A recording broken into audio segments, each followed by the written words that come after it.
इंसान जिसमें इंसानियत ना हो। एक बार एक बहुत खूबसूरत जंगल हुआ करता था। उस जंगल का राजा एक शेर था। वो जंगल के हर जानवर को अपने बच्चों की तरह ही देखता था और इसी तरह सभी जानवर एक साथ मिलजुल कर रहते थे।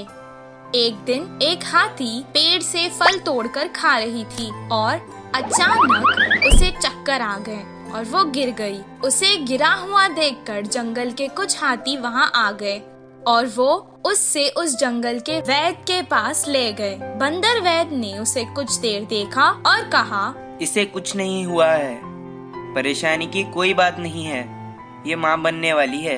ये खुशखबरी सुनकर जंगल के सभी जानवर खुशी मनाने लगे। गधे ने हाथी से कहा, अरे वाह, अब बस आराम करना और मेरी तरह भारी चीजें मत उठाना। हिरन ने भी कहा, तुम मेरी तरह कूदा मत करो, आराम से चलो। मंत्री लोमनी ने कहा, मेरी तरह जो मिले वो मत खाना, अच्छा खाना खाओ।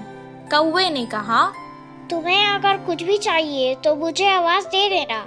ये सब सुनकर राजा ने कहा, हमारे हाथी मित्र की अब हम सबको ही मिलकर देखभाल करनी चाहिए। जंगल के सभी जानवरों का ये स्नेह उसकी तरफ देखकर हाथी को बहुत खुशी हुई। हर कोई उसका ख्याल रखने लगा। उसके पेट से वो बच्चा भी सब देखता था और खुश होता था।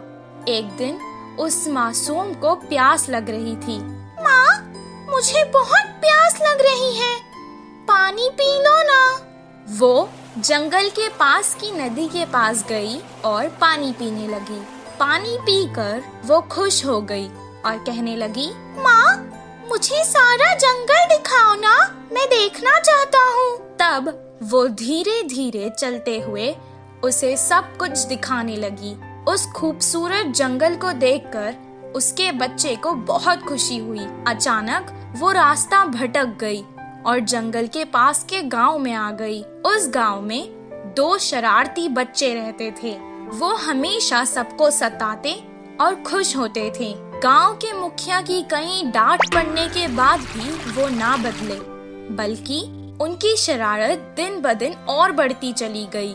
कुछ दिन बाद उन्होंने सोचा कि पटाखों के साथ कुछ शरारत करते हैं। तब उन्होंने वो पटाखे एक अनानास में भर डाले और रख दिए। तभी वहाँ से वो हाथी जा रही थी। पटाखों से भरा अनानास उन्होंने उस बेचारे हाथी को खिला दिया।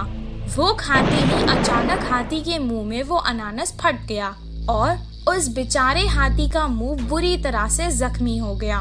वो बेचारी तड़पती हुई यहाँ वहाँ भागने लगी, लेकिन उसे ऐसे देखकर उन दोनों शरारती बच्चों को बहुत मजा आने लगा।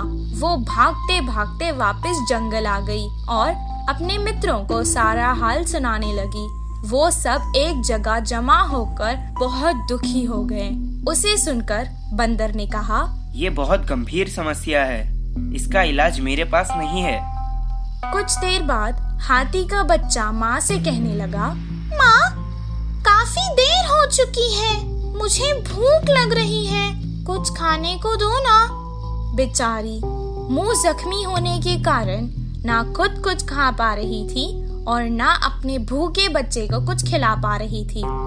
वो वापस नदी में गई और पानी से ही अपने बच्चे की भूख मिटाना चाहती थी। कुछ देर पानी पीने के बाद उसने अपने मासूम बच्चे से रोते हुए कहा, बेटा, मुझे माफ कर देना, मैं तुम्हें इस जालिम दुनिया में नहीं आने दूंगी। इतना कहकर उसने अपनी जान दे दी। हाथी की मृत्यु देखकर जंगल के सभी जानवर दुखी हो गए और उस घटना के बाद कभी कोई उस जंगल से बाहर नहीं गया। इस कहानी से हमें ये शिक्षा मिलती है कि जिस इंसान में इंसानियत ना हो वो